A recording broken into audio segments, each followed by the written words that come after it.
नमस्कार, आप देख रहे हैं इंडिया सुपरफास्ट और मैं हूं आपके साथ प्रिया तिवारी।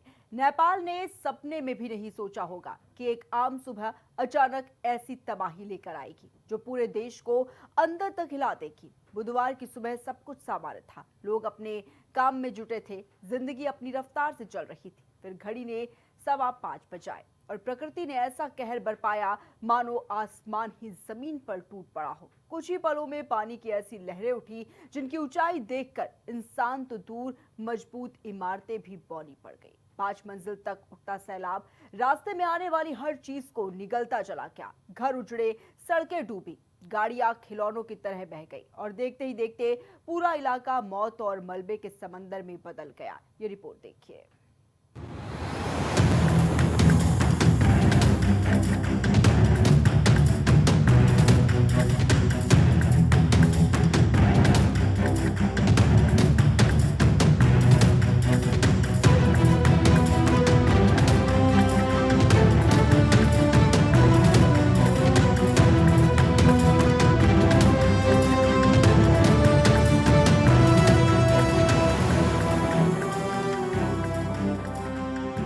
नेपाल में तिब्बत की तरफ से तबाही ने ऐसी दस्तक दी कि जिसने देखा उसकी रूह कांप गई।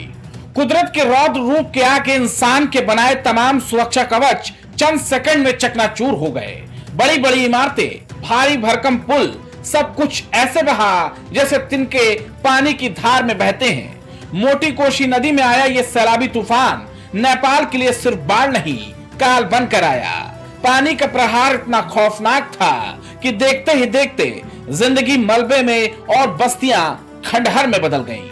अपने पीछे छोड़ गया तबाही के ऐसे निशान जिन्हें नेपाल शायद कभी भूल नहीं पाएगा। लेकिन इस महाविनाश के बीच अब सबसे बड़ी लड़ाई शुरू हो चुकी है। हर मलबे के नीचे जिंदगी की तलाश, हर गुजरते सेकंड के साथ मौत से मुकाबला। क्योंकि अब जंग सैलाब से नहीं, जंग है जिंदगी बचाने की।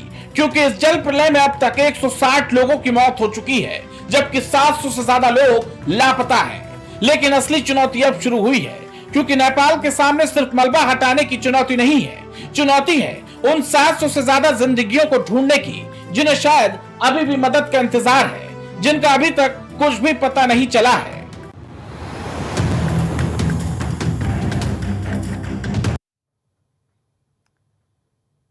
तो कुदरत का ऐसा कहर कि सब कुछ तबाह हो गया। 700 से ज्यादा जो जिंदगियां हैं वो लापता हो गई। 139 जो लोग हैं भारत के, उनका पता नहीं चल पाया है। 47 लोग अमेरिका के बताए जा रहे हैं, 34 ऑस्ट्रेलिया के हैं। वहीं ब्रिटेन की बात करें तो ब्रिटेन के 33 लोग हैं, कनाडा के 24, मलेशिया के 19 लोग हैं। जबकि साउथ अफ्रीका की बात करें तो साउथ अफ्रीका के 6 लोग, सिंगापुर, न्यूजीलैंड और जापान के 5 लोग हैं। जबकि जर्मनी से 4, फ्रांस से 3, 2 स्पेन के, 7 यूक्रेन के जो पर्यटक हैं वो लापता बताए जा रहे हैं। तो कुल मिलाकर करीब 25 देशों के 403 जो लोग हैं वो लापता है। तो नेपाल में कुदरत का जो कहर है इस तरीके से बढ़ता नजर आया, जहां पर देख सकते हैं कि बड़ी संख्या में जो पर्यटक वहां पर पहुंचे हुए थे उनकी कोई भी खोज खबर नहीं है। और यही वजह है कि लगातार जो टीमें हैं रेस्क्यू की वो अपना काम करती हुई नजर आ रही है। हेल्पलाइन नंबर भी जारी किया गया है जिसके चलते लोगों की तलाश हो पाए। जिन लोगों के अपने खो गए हैं उनकी भी जो सूचियां हैं वो भी जारी की गई हैं। सैलाब ने तबाही मचा दी, लेकिन अब नेपाल सरकार के सामने तबाही से भी बड़ी चुनौती है।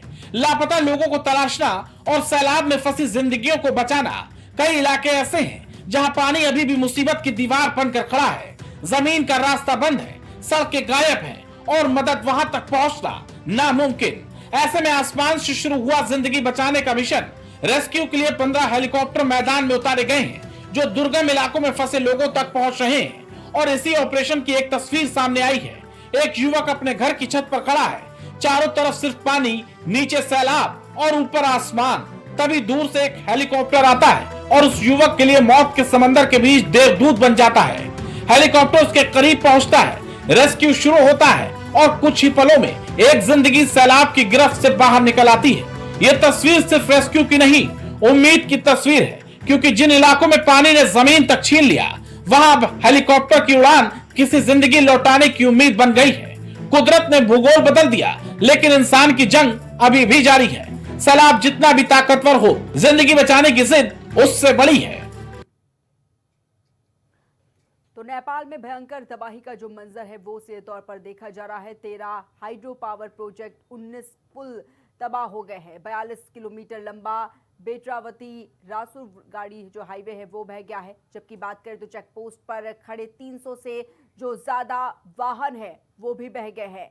रसुआ बाढ़ में 133 से ज्यादा जल विद्युत कर्मचारी भी लापता बताए जा रहे हैं। तो हर तरफ देखा जा रहा है कि कैसे जो कुदरत का कहर है वो सीधे तौर पर नजर आ रहा है और यही वजह है कि सब कुछ जलमग्न होता देखा गया है। हालांकि मुश्किल वक्त में नेपाल की सरकार हिम्मत बंधा रही है और लगातार रेस्क्यू की तस्वीरें और फुटेज जारी कर रही है। इस ऑपरेशन जिंदगी में नेपाल की आर्मी युद्ध स्तर पर रेस्क्यू ऑपरेशन चला रही है, जिसके तहत नेपाली सेना ने रसुआ के टिमुरो से 116 लोगों को सुरक्षित निकाला है। इनमें 95 नेपाली और 21 भारतीय नागरिक शामिल हैं। इसके अलावा एक सुरंग में फंसे 7 नेपाली नागरिकों को भी सुरक्षित बाहर निकाल लिया गया है।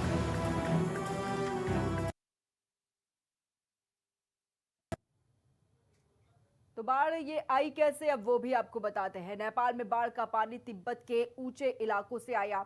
सुबह तिब्बती क्षेत्र में 4.4 तीव्रता का भूकंप आया। भूकंप ने पहाड़ों पर जमी बर्फ को हिला दिया, जिसके बाद भूकंप के कारण बड़ा भूस्खलन और हिमस्खलन हुआ और मलबे ने लैंडे नदी के प्राकृतिक बहाव को रोक दिया। जबकि बता दें कि नदी का रास्ता रुकने से एक कृत्रिम झील बन गई। झील में कुछ ही समय में भारी मात्रा में पानी जमा हो गया और पानी के दबाव के कारण नदी में बनी झील का बांध टूटा। झीलों में जमा पानी नीचे की ओर तेजी से बहने लगा। वही पानी तेजी से भोटे, कोशी, त्रिशूली नदियों में आकर मिला। अचानक आए जल प्रलय से नेपाल में भारी तबाही देखी गई। लेकिन सवाल यह कि आखिर 30 फीट ऊपर उठे पानी का यह सैलाब रौद्र रूप आया कहां से? शुरुआत में खबर आई कि बाढ़ से ठीक पहले 5.2 तीव्रता का भूकंप आया था, लेकिन अब तस्वीर पूरी तरह पलट चुकी है। अमेरिकी जियोलॉजिकल सर्वे यानी यूएसजीएस के मुताबिक यह भूकंप नहीं था। असल में चीन की तरफ से लहेंदे खोला नदी के पास पहाड़ का एक बड़ा हिस्सा बर्फ और चट्टानों के साथ भरभरा कर नीचे आ गिरा। लैंडस्लाइड इतना ताकतवर था कि उसने 5.2 तीव्रता के भूकंप जैसा झटका पैदा कर दिया और उसके बाद शुरू हुआ असली प्रलय। पहाड़ का मलबा और पानी लहेंदे नदी में गिरा। वहां से सैलाबी ताकत भोटे, कोशी और त्रिशूली नदी तक पहुंचा और फिर पानी नहीं आया। पहाड़ का मलबा, चट्टान और मौत का सैलाब नीचे की ओर दौड़ पड़ा। बहाव की रफ्तार और ताकत का अंदाजा इसी से लगाइए कि लोगों और मलबे को करीब 150 किलोमीटर दूर चितवन तक बहा ले गया। चितवन में अब तक 33 शव बरामद किए जा चुके हैं। यानी जिस झटके को पहले भूकंप समझा गया वो दरअसल पहाड़ के टूटने की चेतावनी थी और वैज्ञानिकों की जांच अभी भी जारी है, क्योंकि ये सवाल अभी भी कायम है कि आखिर पहाड़ टूटा क्यों? ग्लेशियर टूटा था या लैंडस्लाइड के पीछे कोई और वजह थी? नेपाल में कुदरत के कहर और जल प्रलय के बीच एक बार फिर भारत ने अपनी सबसे करीबी पड़ोसी का हाथ थाम लिया है। विनाशकारी बाढ़ और भूस्खलन के बाद नेपाल में हालात बेहद गंभीर हैं। ऐसे मुश्किल वक्त में प्रधानमंत्री नरेंद्र मोदी ने नेपाल के प्रधानमंत्री से फोन पर बात कर संवेदना जताई और हर संभव मदद का भरोसा दिया। भारत ने राहत में तेजी दिखाते हुए 10 टन मानवीय सहायता और जरूरी दवाइयां नेपाल भेजी हैं। हिंडन एयरबेस से भारतीय वायुसेना के C-130J विमान के जरिए राहत सामग्री काठमांडू पहुंचाई गई। इसमें अस्थायी शेल्टर, हाइजीन किट, त्रिपाल, कंबल, सोलर लाइट और जीवन रक्षक दवाइयां शामिल हैं। इस बीच प्रधानमंत्री नरेंद्र मोदी का सोशल मीडिया एक्स पर बयान सामने आया। इस कठिन समय में भारत के लोग नेपाल के अपने बहन भाइयों के साथ मजबूती से खड़े हैं। भारत नेपाल को हर संभव मानवीय सहायता देने के लिए तैयार है। हमारी टीमें बचाव और राहत प्रयासों के लिए नेपाल के अधिकारियों के साथ करीबी समन्वय कर रही है। भारत नेपाल का रिश्ता सिर्फ पड़ोस का नहीं, भाईचारे और मानवता का रिश्ता है। ईश्वर सभी प्रभावित परिवारों को शक्ति दे और नेपाल को इस कठिन समय से जल्द उभरने का संबल दे।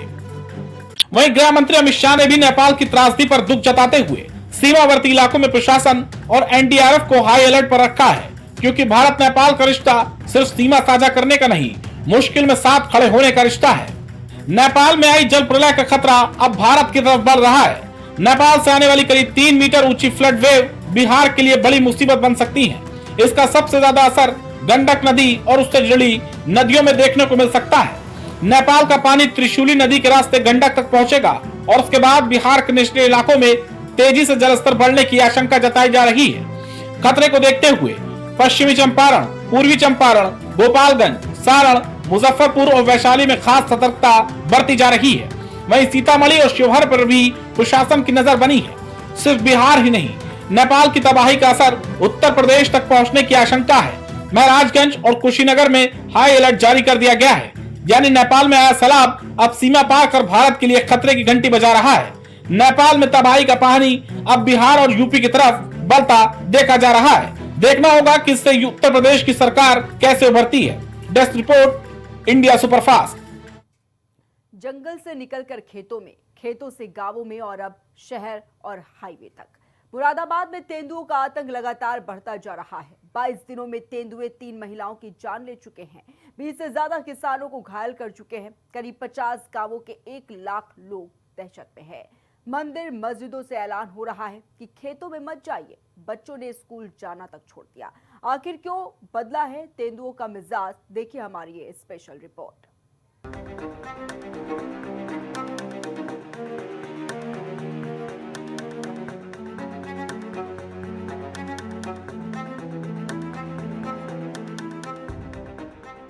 मुरादाबाद में तेंदुए का आतंक, 3 महिलाओं को खा गया आदमखोर।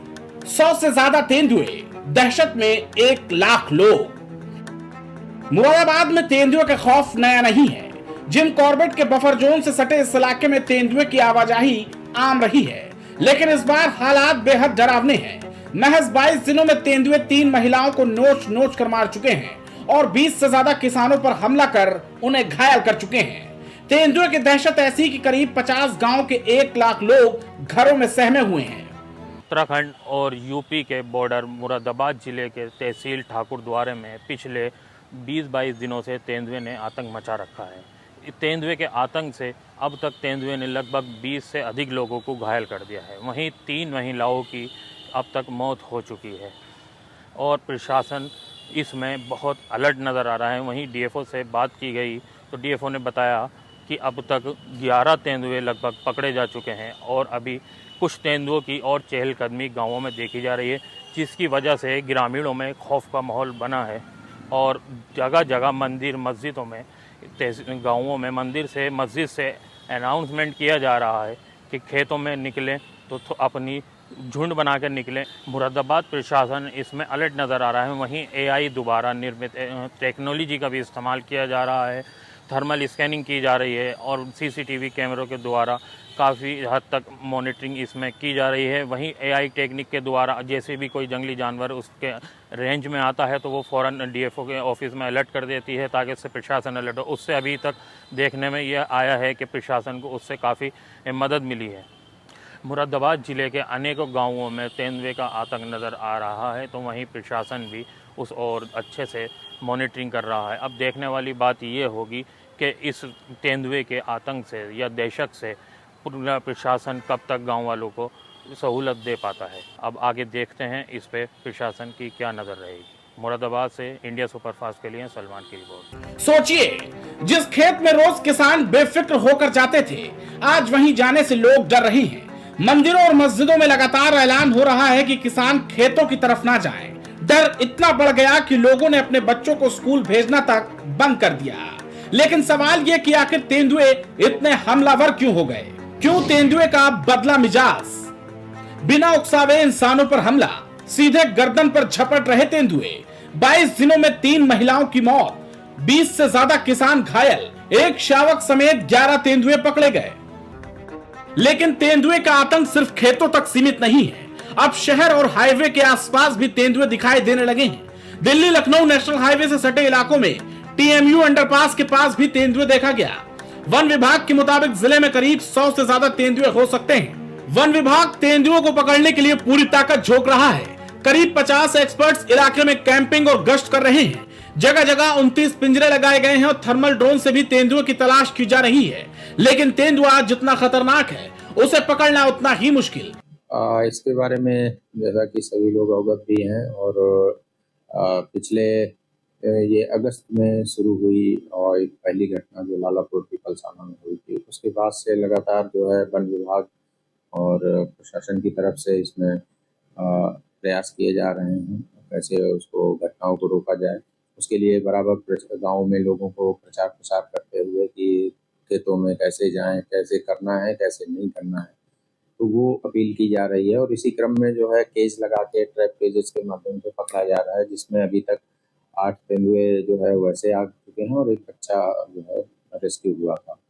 तो लगातार जो पकड़ने की कार्रवाई वो चल रही है और इसी के साथ जो है कुछ तकनीकी का यूज कर रहे हैं, जिसमें कि एक एनाइडर डिवाइस होती है जिसका कि वो कोई भी एनिमल की मूवमेंट है वहाँ पर तो उससे उसमें बीप साउंड आने लगती है, तो उसको लगाया गया है। और इसी तरह से ट्रैप केजेस लगाए गए हैं, उसमें ट्रैप कैमरा भी लगाते हैं और थर्मल ड्रोन के माध्यम से हम लोग जो है लगातार ट्रैकिंग करना, कहीं पे अगर सूचना आती है उसको ट्रैक करते हैं। मुरादाबाद में तेंदुए का यह आतंक सिर्फ जंगल की कहानी नहीं रह गया, अब इंसानों की बस्ती तक पहुंच चुका है। 22 दिनों में 3 मौतें, 20 से ज्यादा घायल, 11 तेंदुए पकड़े जाने के बाद भी हमले जारी हैं। वन विभाग की टीमें तेंदुए को पकड़ने में जुटी हैं। फिलहाल मुरादाबाद के 50 गांव में हर कदम पर तेंदुए का डर है। Special report, India superfast. Samajwadi party अध्यक्ष अखिलेश यादव ने गोमती नगर स्थित जेपीएनआईसी को निजी कंपनी को लीज पर देने के फैसले पर बीजेपी सरकार को घेरा। अखिलेश यादव ने कहा कि समाजवादी विचारधारा ही पार्टी की पहचान है और इसी रास्ते पर आगे बढ़ते रहेंगे। उन्होंने सवाल किया कि जब जेपीएनआईसी जनता के पैसे से बना और ठेकेदार को पूरा भुगतान हो चुका है तो सरकार ने अधूरा काम पूरा आखिर क्यों किया। तो जेपीएनआईसी विवाद पर सियासत लगातार गर्माती हुई नजर आ रही है और यही वजह है कि इस पर अखिलेश यादव भी सवाल उठाते हुए नजर आ रहे हैं। आपको बताना चाहेंगे कि जेपीएनआईसी को लेकर अखिलेश यादव ने तमाम सवाल उठाए हैं। गोमती नगर से जेपीएनआईसी को निजी कंपनी को लीज पर देने के फैसले पर बीजेपी सरकार पर सपा हमलावर है और अखिलेश यादव ने कहा कि समाजवादी विचारधारा ही पार्टी की पहचान है और इसी रास्ते पर आगे बढ़ते रहेंगे। साथ ही उन्होंने सवाल किया कि जब जेपीएनआईसी जनता के पैसे से बना और ठेकेदार को पूरा भुगतान हो चुका है तो सरकार ने अधूरा काम पूरा क्यों नहीं कराया। बीजेपी ने अपने ही बीजेपी के जेपी बेच दिया। बीजेपी ने जेपी बेच दिया है और उनका बस चले बीजेपी के लोगों का तो बीजेपी बेच दें। अखिलेश यादव के बयान पर भाजपा का भी पलटवार सामने आया है। भाजपा प्रवक्ता ने क्या कुछ कहा, आपको सुनाते हैं। जेपीएनआईसी समाजवादी पार्टी के सरकार का भ्रष्टाचार का एक जीता जागता उदाहरण है। समाजवादी पार्टी में अखिलेश यादव के मुख्यमंत्री रहते हुए 800 करोड़ रुपए जनता की गाढ़ी कमाई से खर्च कर दिए, फिर भी निर्माण अधूरा रहा। भारतीय जनता पार्टी की सरकार ने जेपीएनआईसी को लीज पर दिया है, जिस लीज में तकरीबन 250 करोड़ रुपए खर्च करके उसको कोई संस्था अब फंक्शनल बनाएगी और उसका उपयोग हो सकेगा। इसलिए झूठ फैलाना बंद किया जाए कि जेपीएनआईसी को सरकार ने बेच दिया है। सरकार के बारे में इस तरह की बार बार झूठी अवधारणाएं बना करके वो कोशिश कर रहे हैं कि कैसे लाभ लिया जा सके, लेकिन योगी सरकार ने तो जनता के पैसे की जो बंदरबाट हुई थी, जो उसको बर्बाद करने की चेष्टा हुई थी, उसको हमने सुधारने का काम किया है।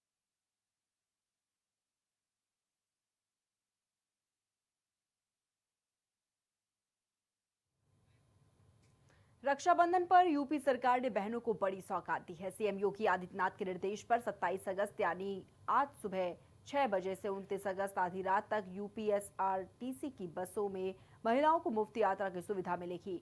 खास बात यह है कि महिला के साथ एक सहयोगी भी फ्री सफर कर सकेगा। त्योहार पर बढ़ती भीड़ को देखते हुए अतिरिक्त बसों की व्यवस्था की गई है और बस अड्डों पर सुरक्षा के इंतजाम भी किए गए हैं। सरकार ने रक्षाबंधन के अवसर पर जो है महिलाओं को बड़ा तोहफा दिया है। आज जिस तरीके से और कल जो 2 दिनों तक जो है रक्षाबंधन पर जो है अपने भाइयों को राखी बांधने के लिए तमाम जो माताएं बहनें हैं वो जाती हैं, तो उनके लिए फ्री बस सेवा कहीं ना कहीं शुरू की है। तमाम लोग हैं, उनसे जानेंगे। आज सरकार की तरफ से फ्री बस सेवा की गई है, कैसा देखते हैं? बहुत अच्छा लगा सर। और अच्छा हुआ कि फ्री है कि हम लोग जा सके, अच्छे से जा सके, अच्छे से आ सके, कोई रोक टोक नहीं, कोई वो नहीं है हम लोगों के लिए। अच्छी बात है। जो भी पैसा सीतापुर लोग हम लोग जा रहे हैं अपने घर भैया के राखी बांधने अपने बच्चों के साथ। कहाँ से आए लोग, हम कहाँ लोग कृष्णा नगर से आए हुए हैं, कृष्णा नगर थाने से यहीं पास। वहीं सीतापुर जाना हम लोगों को भैया के पास अपने राखी बांधने। बहुत अच्छा है, यात्रियों के लिए बहुत सुविधा है, बहुत अच्छा है। सब कुछ अच्छा है, बेटर है, पर ये कहाँ फ्री है आज? ये फ्री है आज, है ना, महिलाओं के लिए तो अच्छी है। मैं खुश हूँ इस बात से। बहुत अच्छा ऑफर निकाला है जी। बच्चों के साथ अपने घर में जी बेटी है, जाइए, फ्री लखनऊ सेवा। रहने वाले? जी हाँ, लखनऊ से बरेली जा रहे हैं। क्या कहेंगे बेटा? बहुत अच्छा निकाला, मतलब सबके लिए निकाला, अच्छा ही निकाला। सबके लिए ऑफर बहुत अच्छा निकाला है, सब लोग अपना त्योहार अच्छे से मना पाएंगे। बहुत बढ़िया है, काफ़ी सुविधा है, सब बहुत आराम है। देखा गया कि आज के त्यौहार के दिन जो है बसों की बड़ी कमी रहती है, लेकिन सरकार ने इस बार कुछ अतिरिक्त बसों का भी संचालन किया है। हम देख पा रहे हैं कि यहाँ पर इस सुविधा से काफ़ी लाभ जो है हो रहा है, काफ़ी आराम है, काफ़ी सुविधा है। महिला के साथ एक जेंट्स भी अलाउ कर रहे हैं सेफ्टी पर्पज के लिए कैसे? जी बहुत बढ़िया है, अच्छा है, लेकिन बहुत भीड़ है, मिल पाना बस बहुत मुश्किल। उसके साथ में एक जेंट्स भी अलाउ किया है जी सुरक्षा के लिहाज से, क्या कहेंगे? ठीक है, प्रक्रिया अच्छी चलती रहे बस। क्या कहेंगे मैडम? मोदी जी को बहुत बहुत धन्यवाद है कि महिलाओं के लिए इतनी छूट दी है कि हम लोग आप सब लोग जा सकते हैं, नहीं वैसे तो फिर जाना मुश्किल रहता है। यूपी सरकार ने रक्षाबंधन के त्यौहार को लेकर महिलाओं को बड़ा तोहफा दिया है। 2 दिनों तक जो है माताएं बहनाएं फ्री बस में जो है सेवाएं का लाभ ले पाएंगी। जिस तरीके से कल रक्षाबंधन के त्यौहार को लेकर बड़ी संख्या में कैसरबाग पर यहाँ पर तमाम जो अपने भाइयों को राखी बांधने के लिए जो तमाम जो ऐसी माताएं बहनें हैं वो यहाँ पर जो है एक करके जिस तरीके से जो भीड़ है वो आप देख सकते हैं। यूपी सरकार के इस फैसले से तमाम महिलाएं संतुष्ट होते नजर आई और साफ तौर पर महिलाओं की सुरक्षा को लेकर जिस तरीके से एक महिला के साथ एक पुरुष की भी अनुमति कहीं ना कहीं जिस तरीके से फ्री बस सेवा है उसका लाभ लेते हुए तमाम महिलाओं ने जो है यूपी सरकार की सराहना की। लखनऊ से कैमरामैन ओसामा के साथ मैं Avinash, India superfast news, Lucknow.